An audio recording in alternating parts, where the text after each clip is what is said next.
Investigative journalism has helped history catch its killers and expose its villains. On this episode of IMO, we discuss with Rise Media editor Zad whether or not investigative journalism has a place in Singapore. It is a very time-consuming thing, okay? Yeah, for sure. I demand it of my writers. I ask each one of you, come out with an investigative report for me.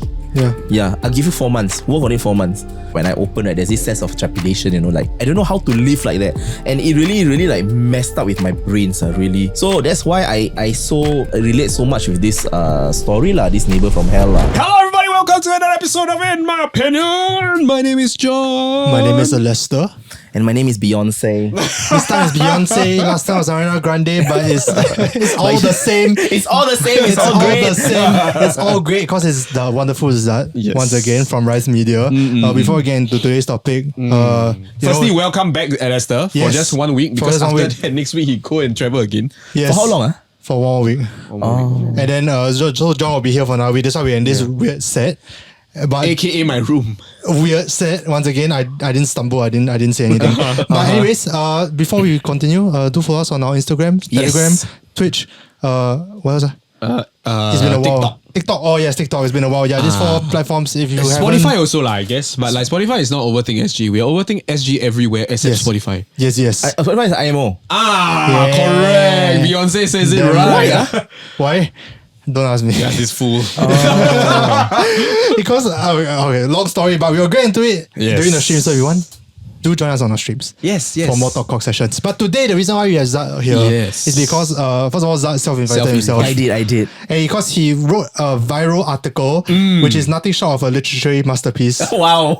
Right now. I read it. He didn't tell me we're starting with flattery, but okay, you continue. Look, I need him to self-invite himself more often. But it was about the neighbor from hell, the TikTok account. And he actually went down to write an article about it and actually go and investigate, is it really the case? How bad is it? How bad is it? Exaggerated or whatever, and he wrote an article. I'll leave the article down below in the links. So if you haven't read it, go and read it. So when you want to read the article, right, I think you have to be mentally prepared. I suggest coffee cakes, nothing to do like early in the morning, 6 a.m. And you're centered, right? Because it is very long. It's 5,600 words long, and it's deliberately that long. I tried to cut. That means take leave. Take leave. Yeah, take leave. Go to like Starbucks and just read rekindle your love for reading. It was really good. Yeah, you really have to read through because I properly segmented it so that like it flows quite well. I actually considered, should I make it a bit shorter? Right? I thought, but if I make it a bit shorter, then it's not giving justice to like all these people who have been like hurt or been harassed by this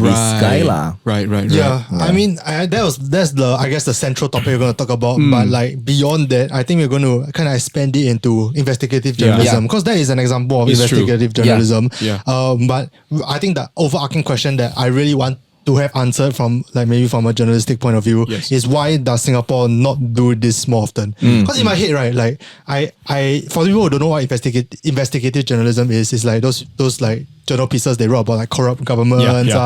They write about like, for example, the NKF scandal was broke by I think the Straits Times back in the day, and that was investigative journalism as well. So all these pieces. Would you say then that what Wake Up Singapore tried to do was a failed attempt of investigative journalism? I think that one is shortcut investigative journalism. I guess investigation. I think it also involves like having to investigate like the police almost. Kena cut lah. That one. Like if you want to do investigative journalism properly, right, you must really cover all your bases. Yeah, right. All, which we'll get into. All. Yes. And on every single episode that Zad has been on, he will always say that bases must all be covered. Yeah, all. If not, don't cover. Damn right. Yes. So the reason why I wanted to do this also because I thought that it is all investigative journalism from an outside point of view. From my point of view, it's like the pinnacle of journalism, right? To me, it's like the hardest, but also the most meaningful. And for a lot of journalists, that might be the reason why they want to get into journalism in the first place. And I look at the Singapore journalism space, and it's like Mothership and Martian News, which has its space, but it's not that type of journalism as well. Which is strange, like for Martian News. Martian News is under TSL, right? Yes. Martian News has the resources to do it. It's not that they don't have. They have. What do you need? Manpower. All you need is one person, right, to stay true to the cause. Yeah. And have think no, but I really think this needs to be done. But then because in the company, in Rise Media, I am the I'm the editor, right? So I am accountable to myself. But what a good journalist needs, right, is a good editor to like push. Say, are you sure? Go and check. But a lot of journalists, right, don't want to go that extra mile. You know how many days I have to be at that place? You know how many hours I have to be at that place? You know how many hours I have to wait just to make sure that we can follow this guy around? Oh, it's a nightmare. It really takes it really saps your heart and soul, you know. But it's very satisfying at the end of it. Yeah, no, that was the thing that I realized. A lot of the viewers that enjoyed your piece, right? They mentioned that you basically they feel you guys did a better job than any of the authorities or anyone else because you actually followed for a long time to get the full picture. Yeah, but I can see why, like, if along that point, why investigative journalism might be a bit less like popular, because first of all, it takes a lot of effort. Yeah, and second of definitely all, does. within like the social, I don't know about other overseas lah, but within like the social media space of Singapore, everyone is like that, right? They hardly even click into articles. Sometimes they just share the headline just from reading the headline. That these efforts might not pay dividends from a purely business point of view, right? Does that make sense? Oh, okay. So in that sense, like, that's one of the things I speculated as to why it's less common in Singapore. Right. But I don't know. Okay, I mean, the fact that Rise Media does it means that there is still like some business sense to doing these things. I mean, I did it because it's an itch I needed to scratch. Yeah. I know I watched this story on TikTok many times and I've seen like people have been trying to help her and she's like really desperate, and it serves our publication's objectives, right, which is to give voice to the voiceless, to help people who cannot help themselves, and to really go all out and really make people, like, keep people accountable, keep organizations and governments accountable, right? And this story fulfills all of that. But going back to your point about like the whole social media thing, because people on social media that are like, they don't read, you know, they're very fast. Right? So that's the reason why the story, right, has so many multimedia facets. You have sounds, you have video, you have recordings, and you have a lot of things, you know. And I think like for me, right, when I look at the entire product, right, I can see how it will go from Instagram to TikTok to Telegram to the website itself. And I told my social media people also, I say, I give you everything that you have, everything that I have, right, and you will come out with something, and it will attend to the attention span, and it will attend to the interests of every single group on every single social media platform. It will work. Yeah, but it requires a lot of planning. It is like the kind of planning, right, that a younger journalist, right, or someone who's a bit less sure, right, cannot see, which is why the editor is important lah. I think the question I was going to ask is like, is the effort, do you feel like the effort that you went through with this article worth it? Oh my god, so worth it. Okay, but I think the preamble question can be, what did the effort entail? For the people who don't know, like, what did it entail to write this article? Because everyone is just like, you sit there for like 15 hours, you're done and good, right? But can you bring me through like the whole process as to like how it went down? To begin with, right, it is very hard to get the sound. Okay. For like 80% of the time, right, before I heard the sound, right, I was telling my writer, I said, I think she's lying. Oh. Yeah, I was very convinced she's lying. Okay. You always have to come into this, right, with a doubt. Right? So you have to prove that you're telling me the truth. Yeah. So how is it that every time I go there, right, there's no sound? No sound, yeah. You message me and then you say, Zat, he's at home today, I think you should come. Then I come, no sound. No sound. I go at night, I go in the afternoon, I go in the morning, no sound. Okay. Yeah. So one day, I got really fed up. I say, if I really cannot capture the sound, I cannot record the sound, right, I cannot even use her TikTok. I told her, I cannot use your TikTok video because your TikTok video is yours. So I cannot, there's no evidence that it is mine. Like you might be able to manufacture it, ma. It's true. So I always come from a place for this whole story from a place of doubt. A lot of doubt. Then one day when she said, Zat, she said he's at home, I think you come now lah. Then I was already like, this one is going to be another wasted trip. But then I thought, you know what? No, I'm going to go now. So I went now. At that point in time, I think I went on a Sunday. I straight away went down because it was near my house, like 30 minutes away. So I went down. Then it happened. Then I'm like, oh my God, I hear it. Then from then onwards, right, I always hear it. I just needed to hear it that one time, then I always hear it. So she tells me that this guy always goes off at 10 p.m. Right? So the question is, where does he go? So I had to follow him, right? But then I also had to wait. So until 10 p.m. Until 10 p.m. And then the thing is, I don't know, like what if he decide to leave at 9 o'clock? What if he decides to leave at 9:30? Then we are late, right? So but then if I go at 8 o'clock, what if I'm too early? What am I going to do? So I decided to just wing it lah. So one day after we came back from the death penalty protest at Hong Lim Park, right? So I told my writer, let's eat, then we go. So we reached there around 9:30. Then I went upstairs. I saw that he was still there because the sound was still happening. So I said, okay, can we wait? So we waited lah. We waited, and then eventually he rode off. So I know his motorcycle number already. So when he rode off, right, we follow. But he was riding so slowly, and we cannot. We were on an expressway. How to ride 40? It is so obvious. It's so obvious you're stalking him. Yeah. Okay. And it's like illegal to go 40 on the expressway. Yeah. So technically, was he doing illegal thing? He was doing illegal thing. He was really like really relaxed. Really relaxed. Yeah. So until my writer said, I cannot.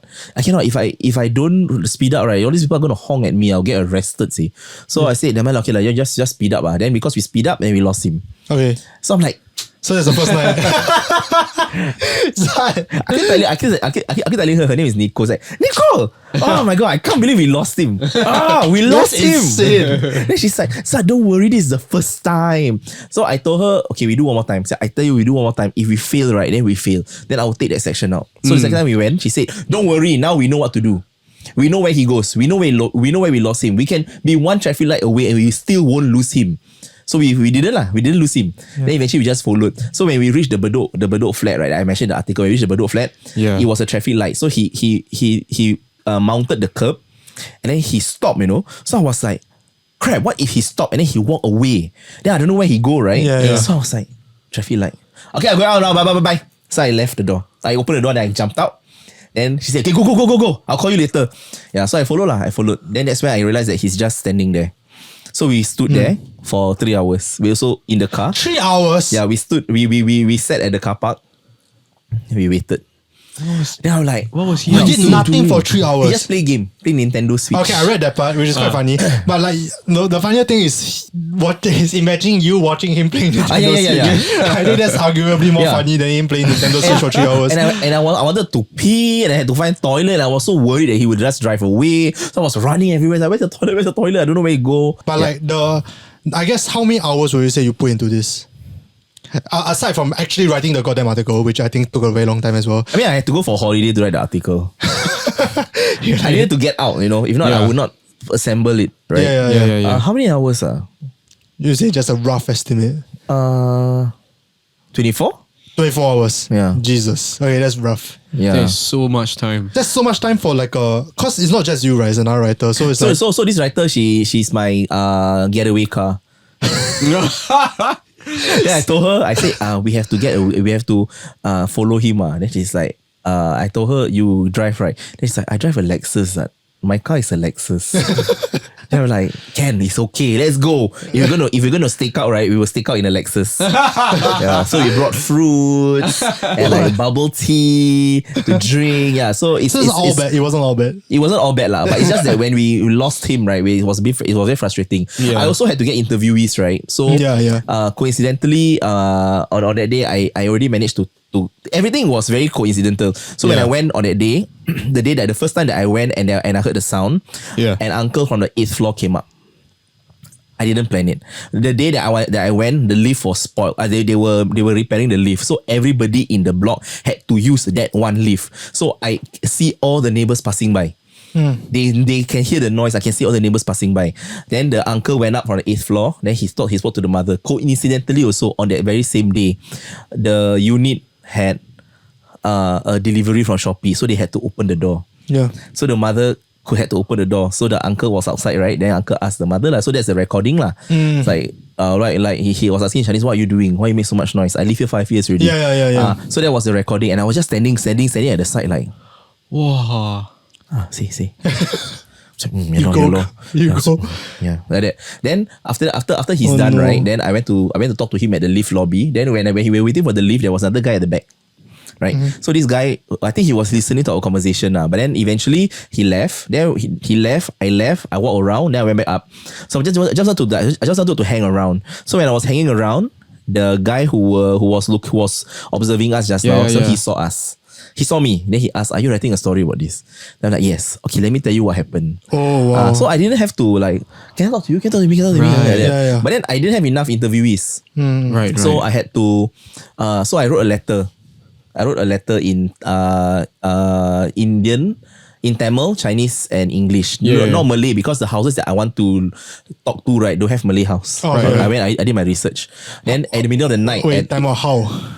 I just observe.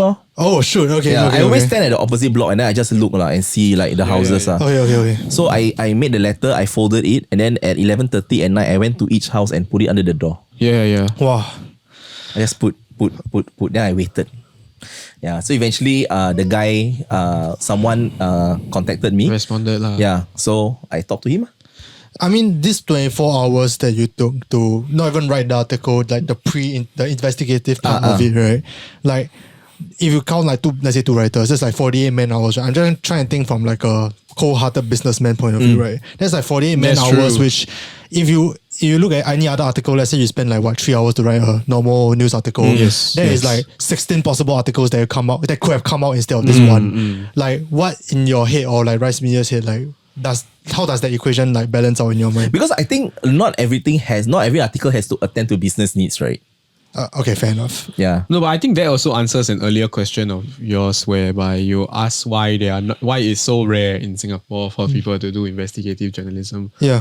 It might be purely because right now a lot of the focus when it comes to the media space is towards articles that come out quickly and fulfill this business need.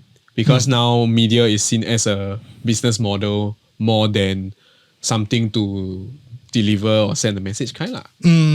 Perhaps. I mean, I read a Reddit thread as well. Yeah. And one of them, another point that he brought up, this apparently a journalist, they brought up that like also Singapore generally has like nothing much going on lah.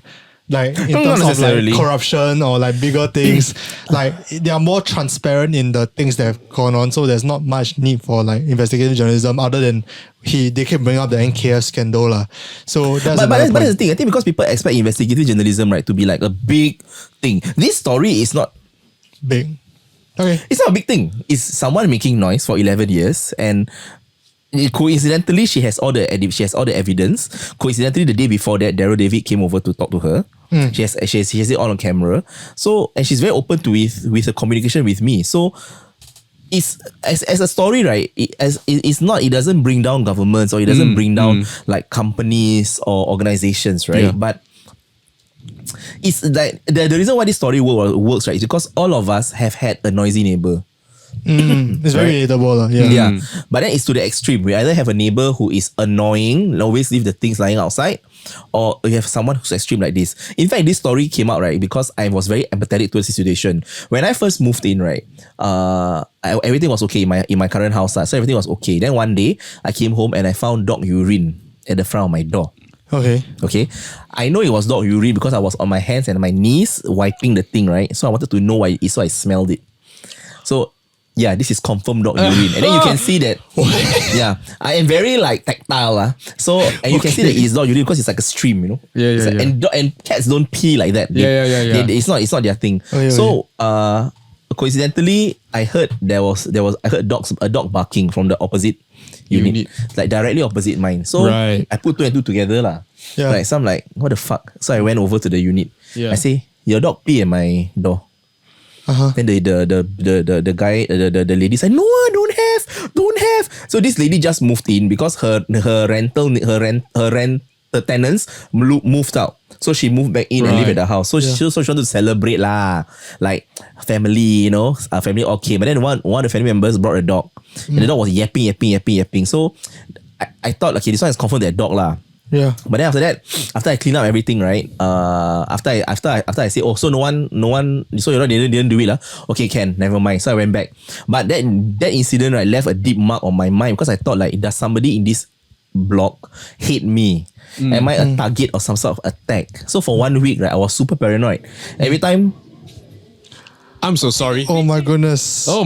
I didn't switch off the.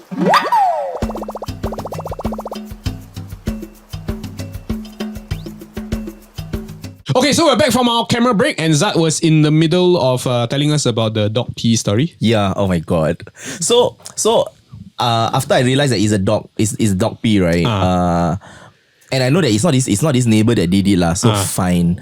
I knew that it was this neighbor that did it. Yeah. So I know that once the dog left, they will stop, right? Yeah, but yeah, it didn't stop. It didn't stop me from having anxiety for the whole week. Yeah. So every day for the whole week, every time I close my door, right, when I open it, there's this sense of trepidation. Like maybe Maybe someone something. legit targeting you lah. will there be pee on my door? Right. Every time when I come back from work, I'll be like, will there be pee on my door? And I don't know how to live like that. And it really like messed up with my brains. Really. Yeah. Really, really very bad. So that's why I so relate so much with this story lah, this neighbor from hell lah. Yeah, and the thing is, when I went to buy this house, right, I went at different timing of the day. I went at 2 p.m, I went at 3 a.m, I went at 11 p.m, I went at 7 a.m, just to make sure that there's no like strange neighbors or whatever. And I thought everybody here was so nice. So I actually thought that somebody was like harassing me. Yeah. So that's the reason why I was so empathetic towards this story lor. And that was the reason why I guess a lot of people also the reason I would say the reason why the article went viral also, because like everyone has kind of an experience with like a bad neighbor, Definitely. just not maybe that bad lah. Yeah. So I guess that's the reason why also. Going back to the whole why investigative journalism isn't really much in Singapore, and Tim brought this up as well. And one of the things that I imagine is that like in Singapore we have this like thing where you don't want to rock the boat too much. We don't want to like I guess call out like especially government like places or like very big authorities. We are quite iffy about that in that sense. So much Versus, so like, that we vilify people who do it in some sense. Exactly. So like in the States it's a lot more, I guess, more like commonplace. Right. But in this article, you actually like one thing I liked about the article was that at the end there was like a concrete like call to action for I guess like a call to action for like the government how they could improve. Yes. Or like questions as to why this was allowed to continue. Yes. And this I think makes it not just like a neighbor from hell story, but it became like a this might be a social issue or like a larger society problem as compared to just like an isolated person who just keep banging the wall. So that's what I liked about the article. But at the same time, you did call SPF out. You did call Not I. Okay, Your writer. Not I. My interviewee did. I never. Fair enough. You just put into the words. I report only. I have no opinions. You have no opinions. I have not like I don't have. I didn't put my own opinion in the article. Like, right. I feel like SPF is this. I feel like HDB. I never. Yeah. I just said she went to HDB. HDB said this. She went to SPF. SPF said this. And I even emailed all these organizations to give them an opportunity to clear the air. Right. And then my questions are very specific and it is very clear. And they could have the opportunity to clarify, right? But they didn't. Yeah. So it's okay. As much as you, I guess, there's this like a bit of that kind of like gymnastics going around about like you didn't say it. Is what the reader gathered from whatever happened. You also had some questions that you asked that I guess that kind of leads the reviewer that way also, or the reader that way. But even in that sense, it can come across as a little bit like I don't think competitive is the right word, but aggressive towards like especially like an authoritative figure, right? Because if someone like Tim, like a random like Twitch watcher, can come out and just ask like, why didn't you call them out? Like even though you technically didn't, which I understand now what you mean. Even though you technically didn't, the fact that someone perceived that you did, isn't that like a little bit scary? And do you think that that's a big reason why like a lot of people like don't really go towards this form of journalism? Yeah, but the thing is, even if I did what Tim says I did, which is to call them out, right? What I in fact did, right, was just to hold them accountable. Yes. Yeah, and this is not without evidence. I actually have the evidence. Yeah. So what Faye did, right, was she gave me all the documents. When she gave me the documents, right, the police reports, there's 22 police reports that she have, and these were the only one, and these were the ones that she reported. The CDC paper, the CDRT papers, the mediation paper, right. And I took all of these and I arranged them according to like chronological order, so that my arguments are airtight. Right. It is not without proof. I'm not shooting my mouth. I am not. I have to say this. I'm not shooting my mouth. I agree. Yeah. Yes. But I feel, right, that the public institutions, when I look at this situation, and I feel very sad, because if SPF is saying we cannot do anything, HDB is saying, we still cannot do anything, then there's a problem that needs to be addressed at a higher level. If CDRT says there's nothing we can do, if CMC says there's nothing we can do, if Town Council says there's nothing we can do, then if how, your MP right? goes to you and say there's really nothing that we can do, then clearly there is a gap that needs to be plugged, right? Who is going to tell them to plug this? There will always be people who will hold an authority or a government, right, to accountability. You hold them to accountability because you want them to help you. Right. And if HDB is the biggest landlord in Singapore, right, cannot help you, right, then how like that? Who's going to help you? And this reason I feel like, and it's very hard for me, it's very annoying for me because the harassment that Faye gets, right, it's not physical, it's like mental. You don't for like 11 years, right? It's mental. And what are you going to do? What if one day, right, Faye snaps and then takes a knife and stabs this guy? She's the one who's going to be arrested, not this guy. And we have seen that happen before. For sure. So I don't want it to come to that lah, and I want people, I want these organizations to know that you all have a problem. You all need to plug this. Why are you not doing anything to plug this? People are living in like, and because of that story, when I read the comments, right, so many other people came in and say like, oh my god, my neighbor did this, oh my god, my neighbor did this, oh my god, my neighbor did this. Then who's going to hold the neighbor accountable? But such a gap also cannot be solved with much immediacy. So 11 years. Yeah, okay, fine. I do have to say the 11 years, but like as of the articles writing, right? I got no excuse for the 11 years, but I feel that as of the articles writing, and if this really spotlights it for the agencies, right? What then would be a good alternative if they are not able to shift policy fast enough? And in the worst case, we want to prevent the snapping of any neighbors, right?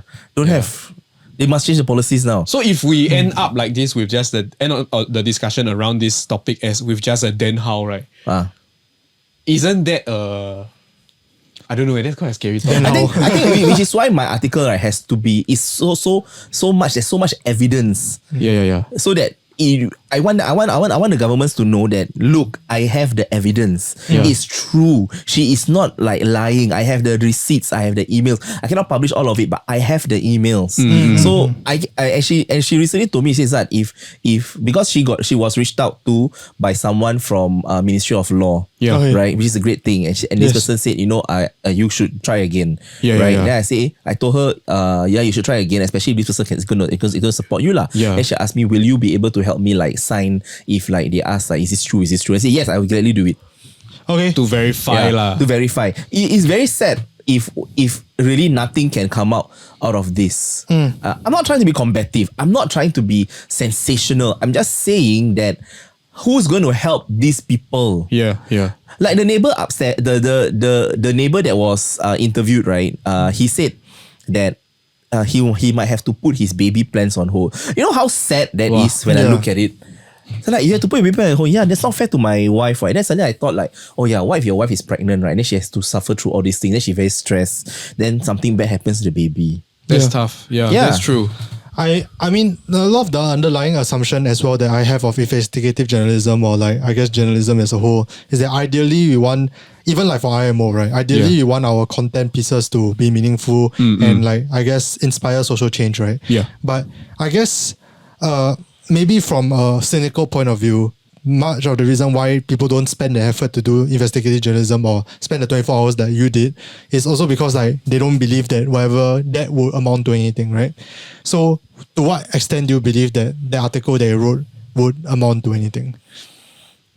Or like or did it not matter? Yeah, or is it like is there a track record that you feel like you can fall back on, or is it like a inherent you still have to like believe in like, I guess, society at large that this will do something?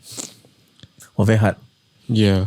I actually believe that I still believe in the goodness of governments. Especially the Singapore government. I believe that they have our best interests at heart. It's just that sometimes there are gaps. Do I think that they will be able to successfully help? I hope they do. I have to keep being hopeful, right? Yeah. If not, then like that, all these things that people are doing for like with social movements, right? All like really pointless. Point, right? Yeah.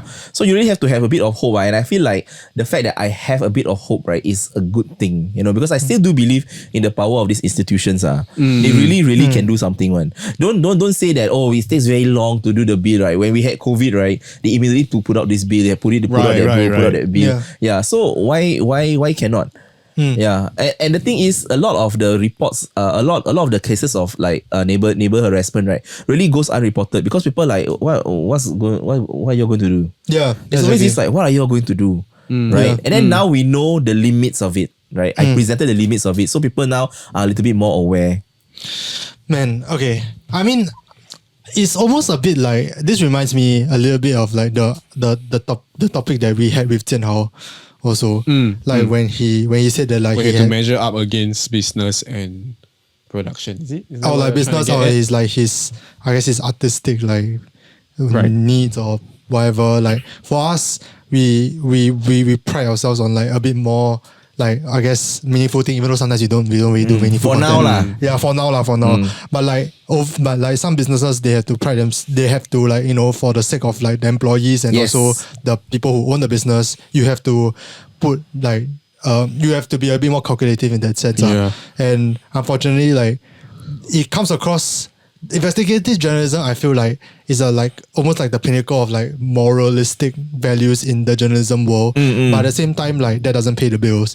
So do you feel like that's the gap with what like how do you feel like Singapore can help close that gap to produce more meaningful content? Because for now, if from a layperson stepping like looking in, right? Yeah. The one place I can think of that really does like this kind of content is Rise Media who like puts in a bit more effort into the things. The rest, not saying that they're lazy or whatever, that's not the point. It's just that they hold another niche. But it just so happens that a fuck ton of other of news outlets hold that niche. And it seems that Rise Media is only holding this one. So like why do you think that there's an imbalance and how do you think it can be solved? Because now there's that business point of view that you have to come in with and the fact that not a lot of people subscribe to the idealism side of things. Yeah, absolutely. So the first question is, how can we balance business and this, is it? I guess so, or like how do you think like the society can do, or like maybe even like Singapore government can help with trying to, I guess, move people more towards the other side? What's this other side? I'm okay. I in my head is like two factions, right? Like one faction is like the pure business sense. So I'm talking about Mothership, right? Or that kind of news outlets. And the other side is like a bit more like trying to go for like social change. Yeah, but then this thing that I'm doing, right, is also branding, ma. And branding is important, right? That's true. So this is Rise Media's branding. That Mothership is Mothership's branding. This is that branding. The brands who work with us understand and appreciate our branding. So you think it's not as dichotomous or like as mutually exclusive? Yeah. Okay. Especially in any case, like if we are associated with like honest journalism, journalism that impacts change, that changes people's lives, right? Why not? Why is that necessarily like not a good business decision? Then why do you think not as many people are making that decision? I think because their editors don't support it. Oh. You think it's an editor thing? Yeah, editors don't support it. It is a very time-consuming thing, okay? Yeah, for sure. I demand it of my writers. I ask each one of you, come out with an investigative journalism, investigative report for me. Yeah, I'll give you 4 months. Work on it 4 months. 4 months? Oh, 4 months, yeah. Oh so my they pitch God. today, right? So today they pitch. So I will expect it to be published like maybe August, September. 4 months? Yeah. Okay, for the people who don't know, like the media industry turnaround time, right? It's never in months, it's in days on. Yeah, but then in between, right, they will do all these like short little articles, right? But at the back of their head, right, is this. This one big. Yeah, is this project. one big thing. That's interesting, eh? Yeah. I find that is a rarity in Singapore, and I guess it is now directly and linearly related to the rarity of investigative journalism business. Because I cannot have like I can have one very good investigative piece and then one anchor article, right? So for example, one of my very good investigative piece is the doctors. We did the junior doctors piece, right? Oh yeah. And that took like 2-3 months because we interviewed 6 or 7 doctors, you know. Right. I had to pick holes, I had to like poke holes and ask my writer who said this. this one is a fact or opinion. This one who say one? Are you sure about this? So it had to it went through several times, and the payoff is great because people are reading about it and people understand it better. So why not? You are helping a whole group of people who really don't have the voice. Do you think there's an appetite for it? I think there's an appetite for it. Okay. I'm a bit surprised at the number of people who actually read through my whole thing. But I was very surprised. At the same time, there were some people in the comments that were like, "Wow, this is too damn long." And then they say like, "Can you give us a TLDR?" Yeah, right? this could have been like a paragraph or something. I recently saw something from Stack, right? So what Stack put, right? I have to share this. They said they use it as an advertisement lah. Yeah. So they said there only for those who want to be thorough. Because someone commented, "Wow, I read your Normanton Park till headache. Too long story, bro. You are good, but not many have time to read thesis. Hope it's taken constructively."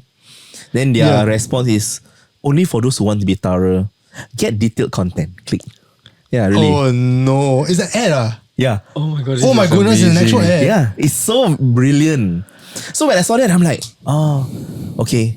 So, But it's this kind of thing that gives people courage to stick to their guns, especially correct. for. I cannot do what like Mothership does. I cannot have fast news. Right? I don't have enough writers. Yeah. Right?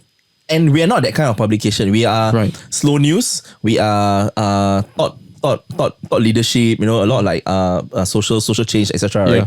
So I cannot beat those people. So I don't want to beat them at that game. Yeah. I will beat you at this game. And this game, you very hard. A lot of journalists, right, have this passion in their heart. Like, I really want to do investigative journalism, right? But a lot of editors cannot support it. I will support it. That is also the case for a lot of other types of content creation. Yeah. So for example, for video, right, you have to do like really long form documentary video, like what Ralph, I can't remember his name, maybe like Vox, like a 23 minutes video and things like that, right? So but then you have to be smart about it lah. Not all videos have to be that long, right? So you have to produce that alongside all these other shorter contents, which are also meaningful, but not as in depth. Right? So you have to pick and choose your battles, and we pick this. But so this whole time I've been kind of like, I guess, talking or arguing based on the, I guess, not say assumption, but like based on this, like, I guess, inherent notion that investigative journalism is superior to any other type of journalism. Do you think that's fair? No. Okay. Investigative journalism is another type of journalism. I feel like fast news, right, is also great. Okay. Just that investigative journalism is the payoff is great lah. Yeah. I feel a certain sense of euphoria, right, that I cannot explain. When I post on LinkedIn, right, and I got 200 something likes, 26 comments, and people on LinkedIn read this piece. You know that they read it. So I'm like, wow, 5,500 something words, and people are reading it. It's like, wow, all of you are great. All of you are great. And I think that because of the thoroughness of the investigation, right, that's why people cannot poke holes. I'm still here, what? Yeah. You're still in this janky room talking about the article. Yeah, and this so piece things might went wrong. And this piece has like been published 2 weeks ago. I'm still here. Yeah. So I cover my bases correctly. Yeah. I don't accuse. It's correct. I have all the evidence. I have all the proof. I have nothing to hide. Has SPF or any of the government agencies reached out to you yet? No. Not yet? Are you disappointed? I am. Oh no. Yeah. Explain lah. Tell me why like this. Yeah. Tell Do me you why think they like will? this. From your experience? Wow, then the article can part 2 if they do talk to you. Yeah. You don't think they will? I don't think they will. They're just gonna like let you slide? I feel like some people will be reading it, some ministers will be reading it, and then hopefully they will. Maybe the gears turning lah. Yeah, maybe the next parliament session in June they will post questions for it. Yeah. Yeah, but we never know. Okay, but it's not as so more often than not, from what I gather, the action isn't as like concrete as one would like lah. It's not as concrete as say books actually, where the cancellation is clear. Oh, okay, yeah. Right, books actually took 6 months. How about That's insane. when I first joined Rise? Right, it was the 3rd month of the investigation. Oh. Right. So I came in July, right? The amount of investigation. So when they were talking about BA, they're like, BA is what? Yeah, BA. So then I found out like, it's actually books actually.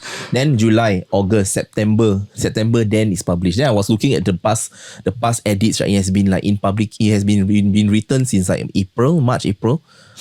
Oh, and all this time you have to keep it a secret, right? I'm assuming. Yeah. So even this story, right? I only one person in my writing team has written it, has read it. Oh. Yeah, and she's the one who did the stakeout with me lah. I say you read the Lexus. Yeah. Say you read and then you see whether it's correct or not. Then she give me some feedback. Say okay, can. And that's important because, like for example, the book's actually story, right? Nobody has read it except me, my CEO, and my managing editor at that point in time. Yeah, and this fourth wall is very important because if anything happens to my journalist, right? If any other journalist comes to my journalist and asks, like, can you give us some comments about this piece? Then they can actually say, actually, we found out at the same time as all of you. I cannot give you any backgrounder because I also don't know that it happened. Yeah, and the story was filed in the WordPress, right? Clear as day. I didn't hide it. I just put the title different. I put the title as testing. And nobody clicked on because they're like, Azhar confirm testing thing. Right? So it's the same for this. I just put it there and nobody clicked it. But I remember before I published it, right, I was walking around my house for half an hour. Yeah. Like, should I publish this? Is this too long? Should I shorten it? Whatever lah. I have things to do. Publish. Yeah. And I mean now it did very well. Yeah.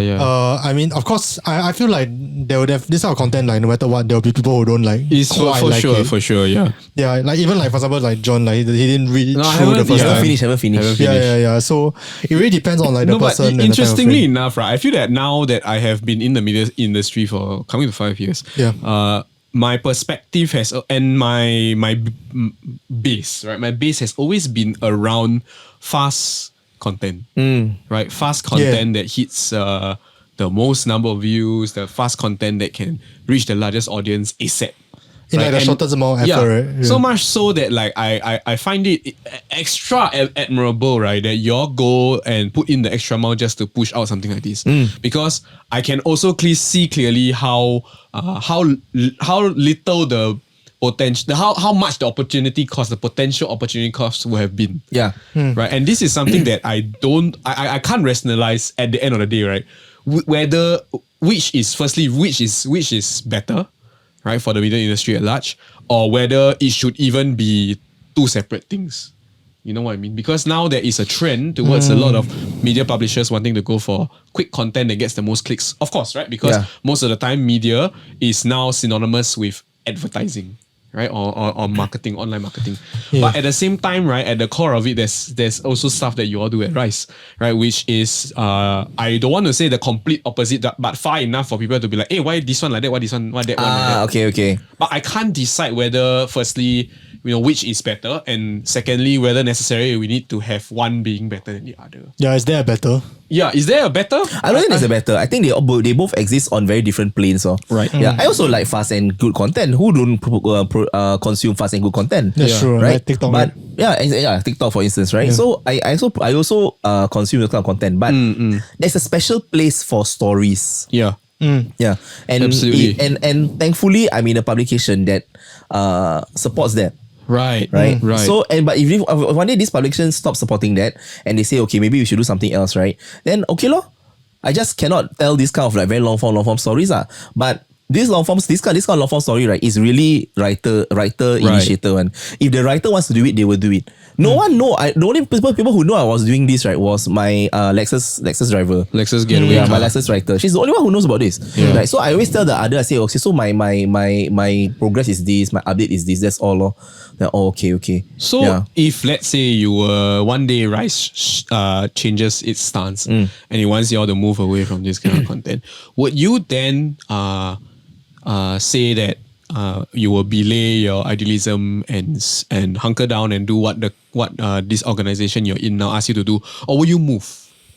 I will. I mean, our objectives are still the same, which is to tell stories of Southeast Asia and to give voice to the voiceless. Right? Yeah. It's still different. It's still the same. Just that the format has changed. Right. I can do the same thing. I can have the same kind of effect with a shorter article. for sure, right? But it's just not satisfying lah for me. Okay. Right. Yeah, but I can definitely do it. Like my writers are doing it. Where we wrote about like for instance, there's this Vietnam one that just came out recently about a look inside the Vietnamese bride matchmaking agency. Right. Yeah. So that one took like 2 months to do. It is not like the long thing. It's not like a long ass story, right? But it is concise enough for you to understand what is happening. Right.